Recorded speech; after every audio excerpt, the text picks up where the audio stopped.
peace living distinguished guests from home and abroad, and leaders in each field of politics, economy, media, academia, religion, culture, and the arts, and those of you who are joining us online. Thank you very much. I am the MC for today's conference. My name is Choi Ji-sun.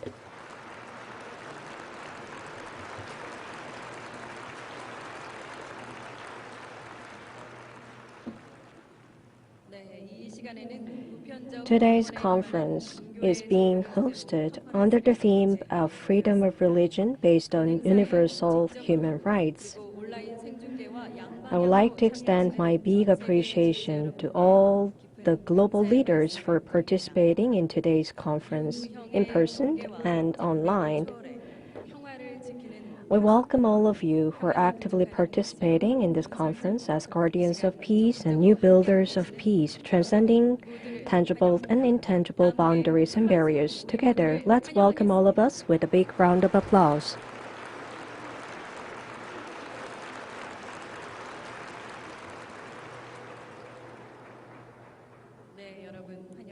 Welcome, everyone. Universal human rights and religious freedom are important stepping stones on the road to a world of lasting peace. At today's conference, we will have an opportunity to discuss religious freedom centered on universal human rights, one of the important discourse on the road to a world of permanent peace. Now, we will officially begin the Conference of Hope for the Realization of a Heavenly United World with a big round of applause.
First off, we will have welcoming speech, which will be made by two distinguished guests.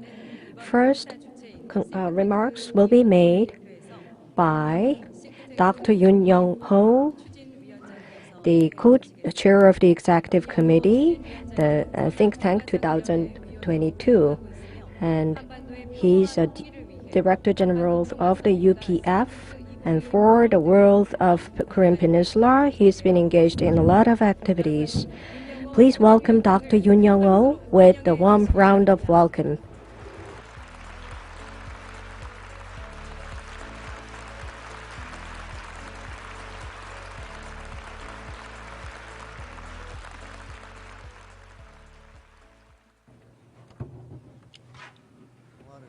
Beloved peace-loving leaders, peace associates from around the world, thank you very much for attending the inaugural Conference of Hope for the Realization of a Heavenly Unified World. I am indeed truly happy to welcome you all. Today's Conference of Hope is taking place here at the HJ International Cultural Foundation. I would like to welcome all of the VIPs and also all of the peace-loving citizens from around the world watching in over 100 nations through public and private broadcast services. I'm very pleased to meet all of you. Thank you so much for attending today's event. 아울러 오늘 In particular, 이 today we 컨퍼런스에 have 개국이고 representatives from more than 일본 a 현대 hundred nations 대표자들을 attending. These are the 모시고 representatives of 오늘 Japanese associations. Thank you very much. Welcome, everyone. And let us give a warm round of applause to welcome everyone in attendance today, the high office holders, all of the VIPs, ladies and gentlemen. Let us welcome everyone in attendance with a warm round of applause. Respected peace-loving citizens, the world today is suffering from COVID-19 pandemic, but also in all areas of the welfare and politics, the economy, religion, all nations are pursuing national agendas, and more than harmony and cooperation, they're following a policy of discord and selfishness. Furthermore, the fight for hegemony among the superpowers of the world continues to affect the Korean Peninsula, the remaining divided nation around the world. Furthermore, just as we can see that North Korea continues its missile tests, and beginning on February 24, a new Cold War has erupted with Russia's invasion of Ukraine. Furthermore, when we look at the fight for economic hegemony, we can see that there is also a fight for hegemony based on values, particularly between the US and China. The world of a lasting world for peace remains the concern and also the earnest wish of peace-loving citizens worldwide. The co-founder of the Universal Peace Federation, Dr. Hak Han Moon, mentioned that not just in the Korean Peninsula, but all around the world, we should solve these issues that are dividing today's society and build a world of lasting peace through the values of interdependence, mutual prosperity, and universal values. We should recognize that God, the Heavenly Parent, is our Creator, and when we live in attendance to the Heavenly Parent, we can realize a heavenly unified Korea and a heavenly unified world. This is a vision of peace advocated by the founder, and centering on this vision, the UPF has launched the ISCP, IAPP, and 6 other pillars of UPF to help advance the cause of the heavenly unified Korea and heavenly unified world, bringing together 2022 experts to launch a think tank 2022. Current and former heads of states, leaders all gathered together, and we've held various summits. Even during the COVID-19 pandemic, based on the online platform, we hosted rallies of hope in 124 nations. More than 3 billion people were touched by these rallies of hope at the global level. In particular, in February of this year, a new platform was issued, so bringing together 154 nations with diplomatic ties to North and South Korea, bringing together people from around the world and fostering international cooperation, hosting the Summit for Peace on the Korean Peninsula. Excellency Ban Ki-moon and also Prime Minister Hun Sen, the current chair of ASEAN, were the co-chairs of the Summit for Peace on the Korean Peninsula. And President Donald Trump and also President Macky Sall, the current chair of the African Union, spoke at this august occasion. 85 current and former heads of states spoke during the Summit for Peace on the Korean Peninsula, and 3,517 private and public broadcasters covered the Summit for Peace on the Korean Peninsula. Furthermore, all heads of states participating all supported peace on the Korean Peninsula, centering on one peninsula, one people, and one culture of peace. They adopted the Seoul Declaration and resolved to support the realization of the heavenly unified Korea. And this Seoul Declaration is expanding to one earth, one community of humanity, and one global culture of peace, establishing the foundation for a world of lasting peace housed, anchored in the Universal Peace Charter. And a new quantum jump is being made through various initiatives to legislate and pass this Charter for Peace around the world.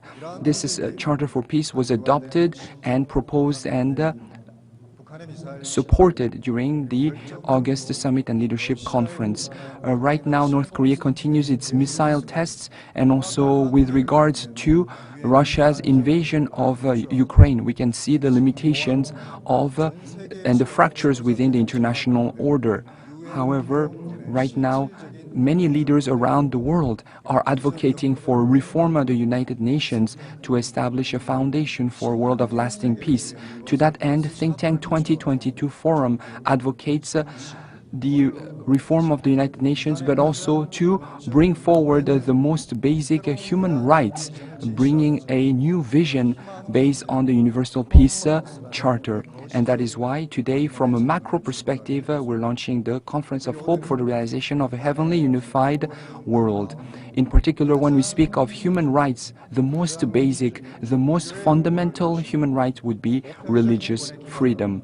And therefore, based on the universal human rights, today we will touch on the topic of religious freedom. Respected leaders from around the world, when we look at human life, the most basic right is freedom of religion. This right is well known around the world.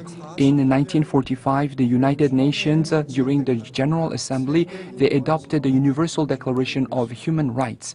And in Article 18 of the United Nations Declaration, we can see that there is mention of a freedom of religion.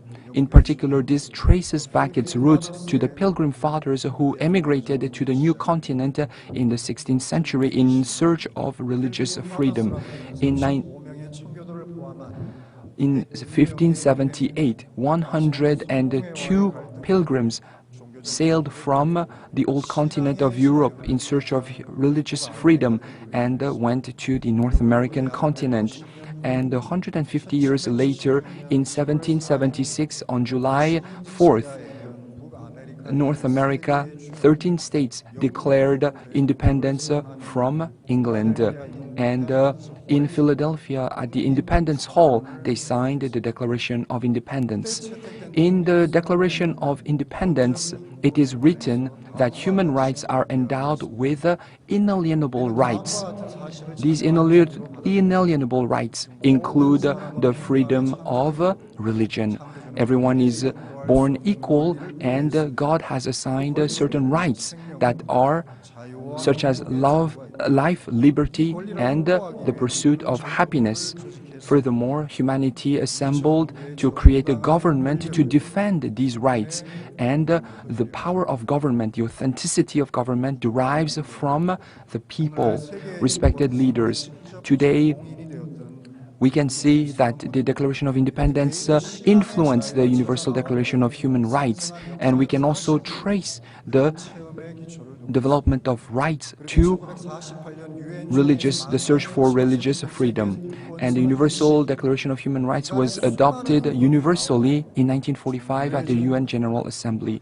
And foundational to that document was religious freedom. Religious freedom was emphasized the most in this article. In Article 1, all human beings are born free, and they are endowed with inalienable rights. They are endowed with conscience and reason, and they can act in fraternity. In Article 18, the Declaration of Human Rights says that every human being has the freedom to pursue the religion in accordance to their conscience. They can choose their religion, they can assemble, they can worship, and they can discuss both publicly and in a group different religious activities, including missionary activities.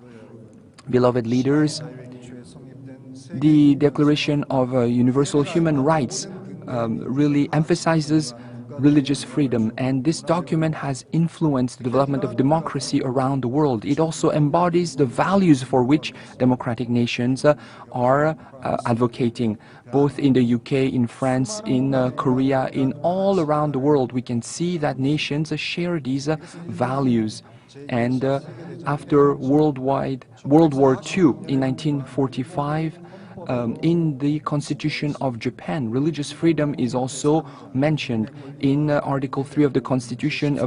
it says that all citizens should be respected, and also they need to be respected in terms of love, life, liberty, and the pursuit of happiness. And as long as it does not work against the public welfare, we need to respect the rights of all organizations. And in Article 20, it says that religious freedom should be protected for everyone. No religious organization can receive a special right, or no legislation should be passed against religions. All human beings want to 개인의 사소한 일로부터 overcome 역사를 좌우하는 pain and find happiness. From minor events in history to the most significant historical events, we can see that human beings search and seek for happiness. It has been a continuous struggle for humanity, for human beings. And therefore, we understand and recognize that we have been endowed by the Creator with certain special rights. And these rights include the right to freely worship, particularly the right to choose one's freedom freely, to freely worship, and also to be able to sacrifice oneself for the sake of religious beliefs are rights enshrined in most constitutions around the world. Today, the Organizing Committee for Think Tank 2022 will advance and advocate for religious freedom, not just limit itself to human rights, but also advance an understanding of the Universal Peace Charter, an understanding of the religious freedom, and also advance the understanding of religious freedom anchored in our understanding of God as a heavenly parent. Let us all realize one community of humanity anchored in one community, one culture of peace, and one family of humanity under the heavenly parent.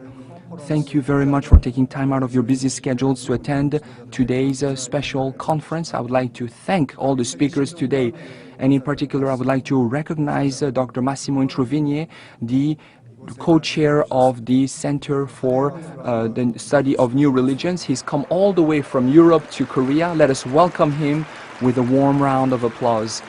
Thank you very much, Dr. Introvigne. Once again, I would like to welcome all of you to the inaugural Conference of Hope for the Realization of a Heavenly Unified World. Thank you for your attention. Once again, please give Dr. Hyun another round of warm applause. The second welcome speech will be delivered by the co-host, Chairman of Washington Times, Mr. Tom McDavid.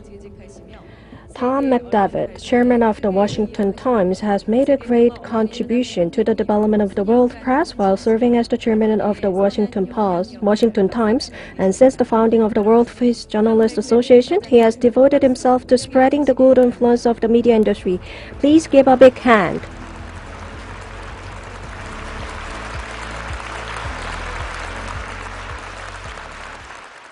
So good morning, good afternoon, and good evening to everyone. My friends throughout America, throughout the world, Europe, Africa, South America, Asia, all over. We're gathered together today for a most important purpose.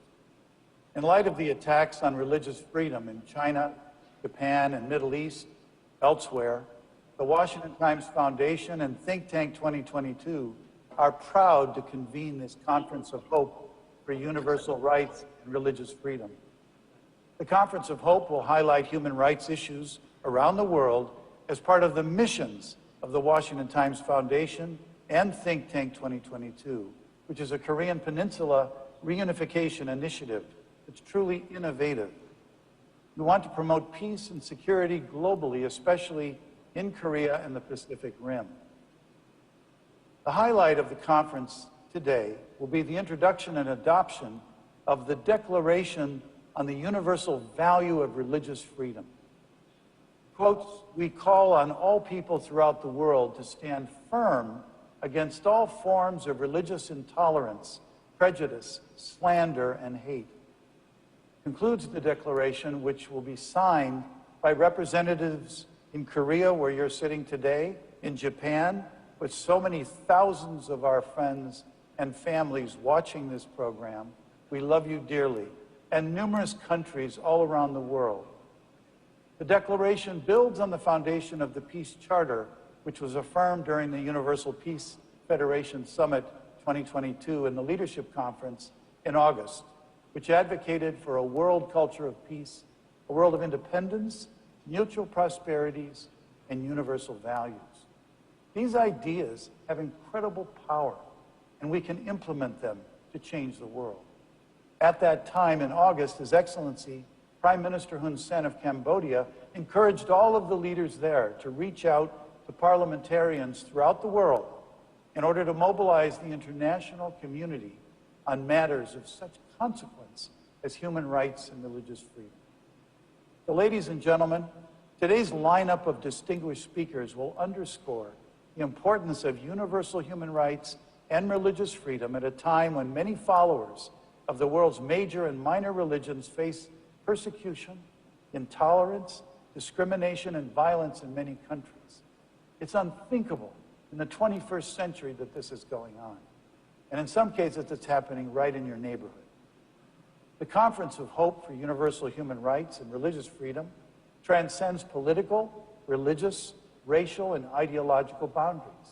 And we seek to build a unified and more peaceful world around those core ideals of interdependence, mutual prosperity, and universal values. Among the issues to be discussed today are going to be the plights of the Muslim Uyghurs, Buddhists, Jews, Christians, Baha'is, Jehovah's Witnesses, Yazidis, Falun Gong, and unificationists. We're going to hear today from Japanese representatives who are going to passionately ask their government and their people to honor the long-standing traditions of fairness and mutual respect and cease the unjustified persecution of the members of the Family Federation in Japan. That began after the shocking and tragic assassination of former Prime Minister Shinzo Abe. I've spent more than 30 days in Japan since August, and what's going on there now is of critical consequence. The tragedy of losing Prime Minister Abe through his assassination was then distorted claims made in the media about the motivation of the assassin, all blaming the Unification Church. It is so peculiar. You've probably read about it or heard about it. In my 3 decades working here at the Washington Times, I have never seen such a calibrated and focused witch hunt. It's shocking to see what's happening. The Japanese people are amazing people. They're aligned with America and freedom-loving countries. There's been so much hope from Japan over the years after World War II, how it resurrected as a strong nation that brought great products and great culture to the world. But what I saw in those 5 weeks shocked me. The world's got to stand up. The truth has got to come out. And thank goodness for this organization that Dr. Moon and Dr. Yun and others have led with its global network and its amazing speakers that we're going to have today a chance to listen to. I think it's a transitional moment right now, folks, without a doubt. It's a critical moment in which we unite, face the truth, and move forward courageously based on the principles expressed in the declaration that you're going to hear. Thank you all for being here. Let us listen and learn together through our unified efforts.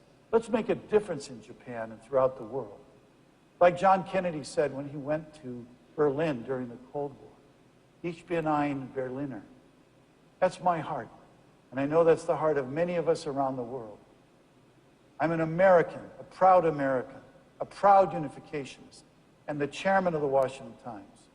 But I want to move to Japan. I want to be a member of the Japanese Unification League and be there with my brothers and sisters. Let's do it together today. Thank you so very much, and may God bless you and your families and your countries. Thank you.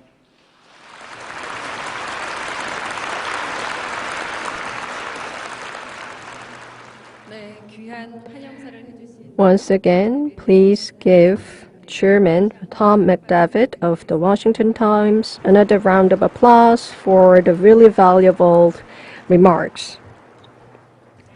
Now it's time for congratulatory remarks. We have 2 religious leaders who are going to deliver congratulatory remarks. First, the Cardinal Kelvin Felix and the chaplain Louis Nimbula of the African Union Commission will be delivering the remarks. The Cardinal Kelvin Felix is really leading for religious harmony and solidarities around the world. And the chaplain, the Louis Nimbula of the African Union Commission, is working so hard to for the UPF and IAPD activities. Please welcome the two distinguished speakers with a warm round of applause. In my country, the Commonwealth of Dominica in the Caribbean region, I have often met a group of Japanese volunteers of Women's Federation for World Peace, a sister organization to the Universal Peace Federation. For 26 years, they have been conducting arts classes at our Teachers Training College and in many schools around the island. At the same time, they have often held programs to strengthen family unions. They have also been educating our young people about the benefits of keeping sexual abstinence until marriage. I have attended international conferences of Universal Peace Federation in Brazil, New York, and Japan. The most memorable conference I attended was in Nagoya, in Japan, in October 2019. After that conference, I had the privilege of participating in Kyoto in an interfaith commemoration of the martyrdom of 52 Catholic believers who had been burned to death exactly 400 years ago. It is painful to experience how members of the Universal Peace Federation and the Women's Federation for World Peace are misunderstood by some sections of the media and the general public in Japan. Pope Francis said, "Religious freedom is a fundamental right which shapes the way we interact socially and personally with our neighbors whose religious views differ from our own. When individuals and communities are guaranteed the effective exercise of their rights, they are not only free to realize their potential, they also, through their talents and their hard work, contribute to the welfare and enrichment of society as a whole. May God bless us all."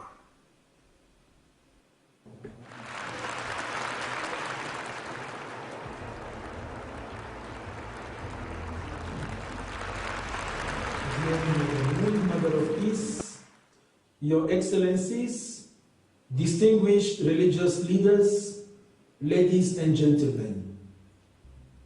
Peace is not only a gift, it is also a task entrusted to us. Jesus says, "Blessed are the peacemakers, for they will be called sons of God."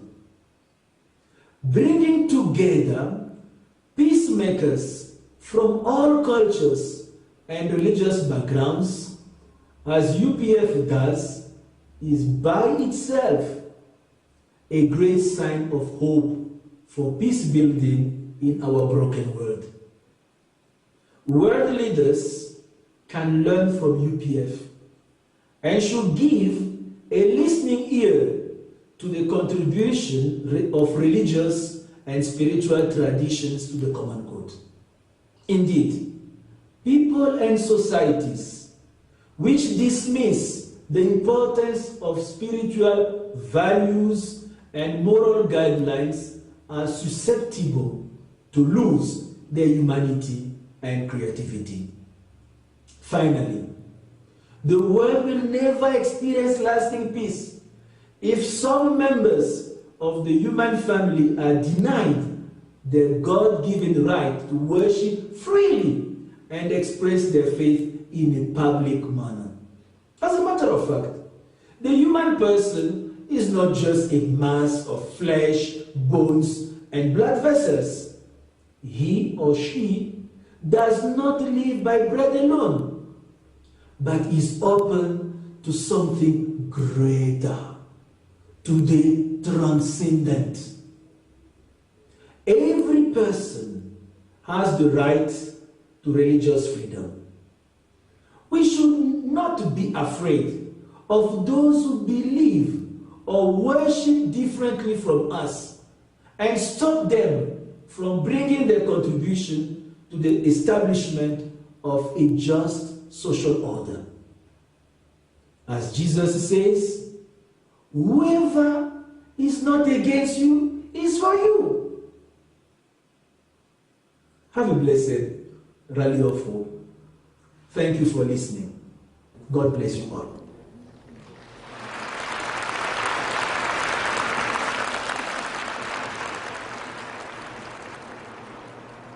That was quite impressive and inspirational. Cardinal Kelvin Felix and the Chaplain Wilson Mbala of the African Union Commission, thank you very much.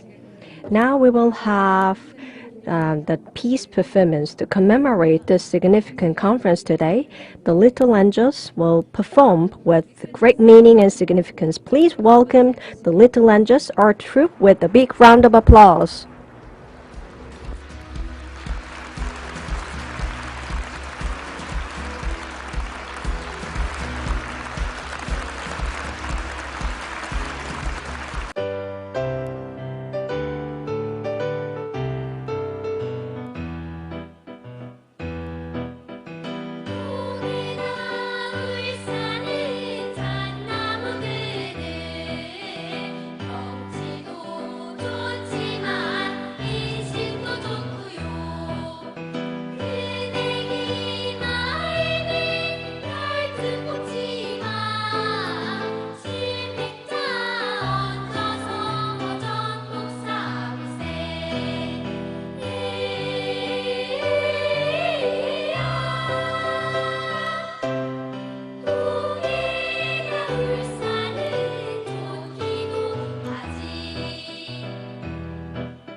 감사합니다. Thank you very much. ありがとうございます。감사합니다.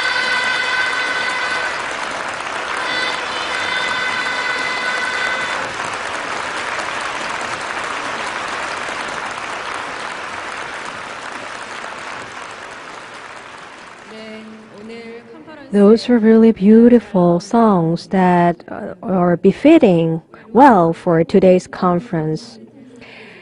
Let's give another round of big applause once again to the Little Angels Art Troupe, which is celebrating its 60th anniversary this year. Now, we would like to have the keynote presentation. The first keynote presentation will be delivered by Michael Pompeo, the 7th Secretary of State in the United States, and Newt Gingrich, the 5th Speaker of the House of Representatives in the U.S., and Paula White, the former spiritual advisor of the U.S. President Donald Trump, and Sam Brown, the former ambassador at large for the international religious freedom. So let's welcome Mr. Michael Pompeo and Mr. Newt Gingrich for the keynote presentation. Dr. Moon, for the chance to speak on a topic that is very personal for me. And I pray that it is personal for all of us.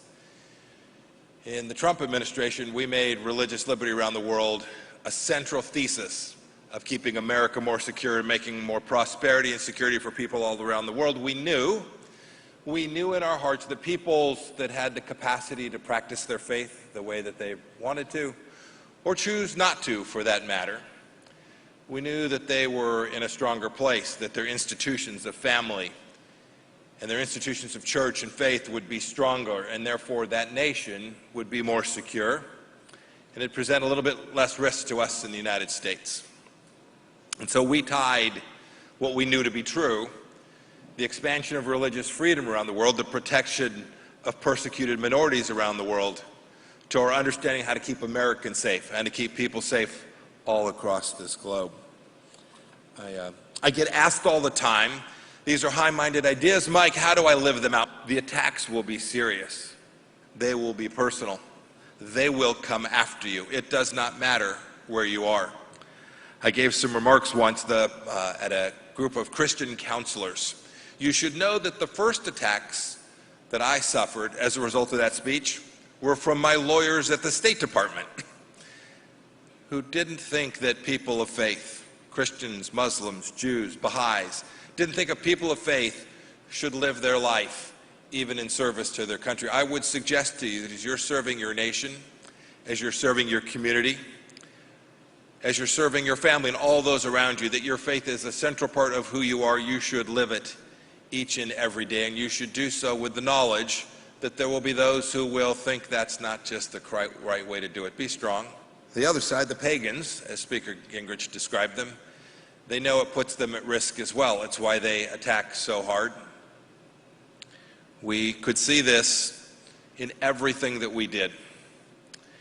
And Speaker Gingrich talked about the American tradition, our Judeo-Christian heritage, the fact that we were founded on this central idea of religious liberty, and the fact that our nation wouldn't establish a religion, but rather we would permit people to practice their faith at their churches and their synagogues and at their mosques.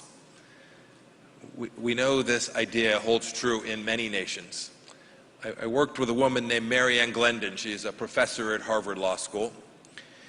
And Mary Ann Glendon put together an understanding for America about regrounding our diplomacy in the fundamental understandings of America. We called it the Commission on Unalienable Rights, tied back to the very documents that Speaker Gingrich spoke of.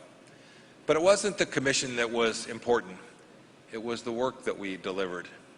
And we worked with nations and religious leaders all across the world to take their faith tradition as it was melded with their national tradition so that we could help secure these very freedoms. I would ask each and every one of you to do that, to look to your nation's traditions, to ground your heritage in the central understandings of knowing that faith matters in every place. When you do that, you'll get it right. You'll make your nation more secure. You'll make it more prosperous as well. When I was Secretary of State, I kept a Bible open on my desk every day. I did it mostly for myself, to remind myself to stay in the Word, to stay focused on the things that I knew mattered, to remind me that I was America's 70th Secretary of State, but I was not very powerful compared to him, compared to our Maker, and that I could not possibly succeed on behalf of my nation and on behalf of all the folks I was trying to help all around the world without his help.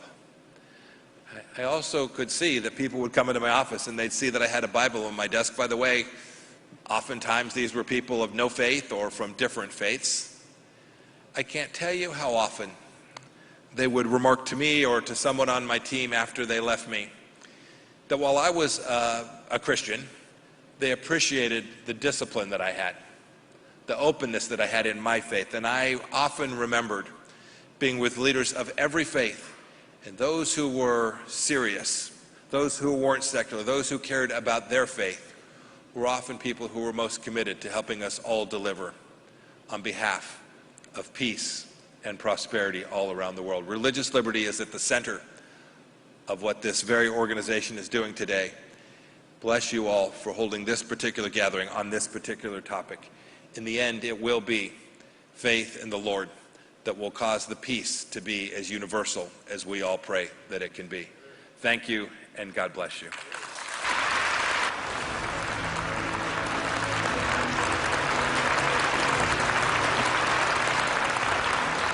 I have been honored to be part of the Universal Peace Federation's Rally of Hope and to stand side by side with President Trump, former UN Secretary Ban Ki-moon, U.S. Vice President Pence, Secretary of State Pompeo, and Prime Minister Abe. These gatherings are significant for advancing peace as they express the hearts of freedom-loving people, and that's why they have drawn international support. I sincerely thank Dr. Moon for her leadership for peace and the fine work of the Washington Times, which she and her late husband co-founded. Reverend Moon, who spent 2 years and 8 months in communist prison in North Korea, understood the danger of communism's denial of God and of freedom. Mother Moon escaped from North Korea with her mother and grandmother. Through their movement, which consisted of their Christian church and a large base of patriotic Japanese citizens, they formed the International Federation for Victory Over Communism.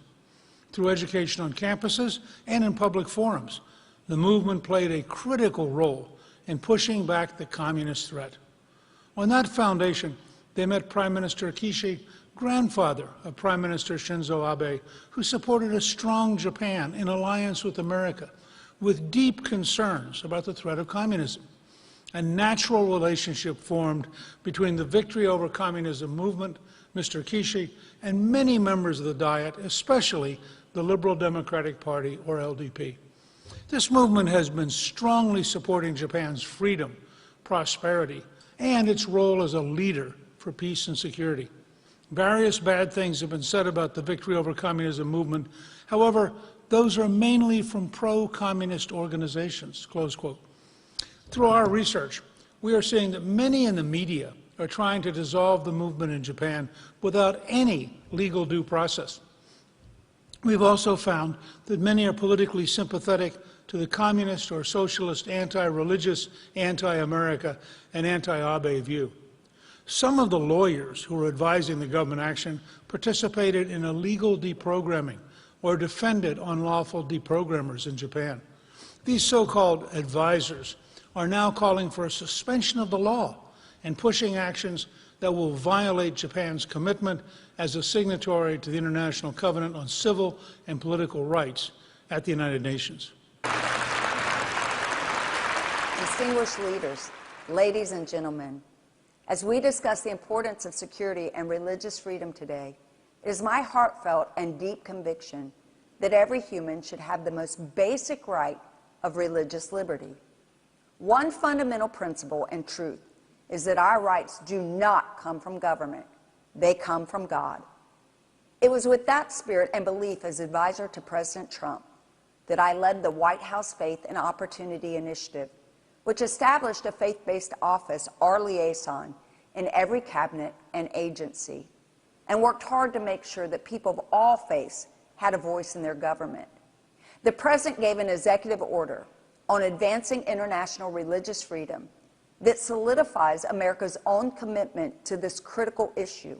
by naming it as a foreign policy priority of the United States and promising that we will respect and vigorously promote this freedom.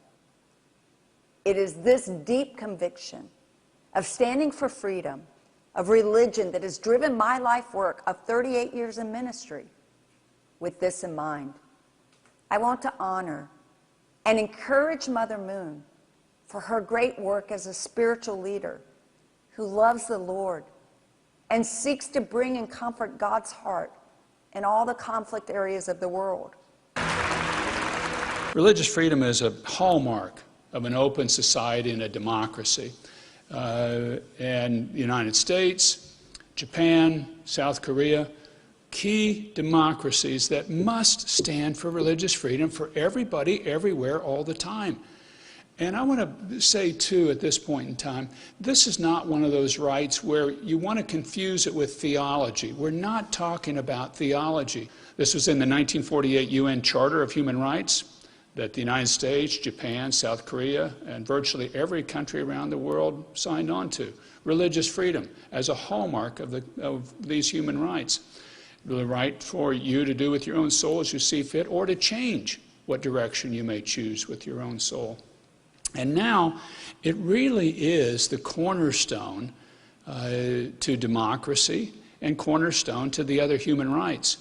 With religious freedom, you can build the other human rights off of. Build the freedom of speech, build the freedom of assembly.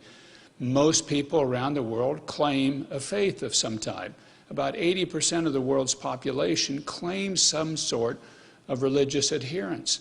So you've got a large population, a large majority of the people around the world that seek and want religious freedom to practice their own faith the way they see fit.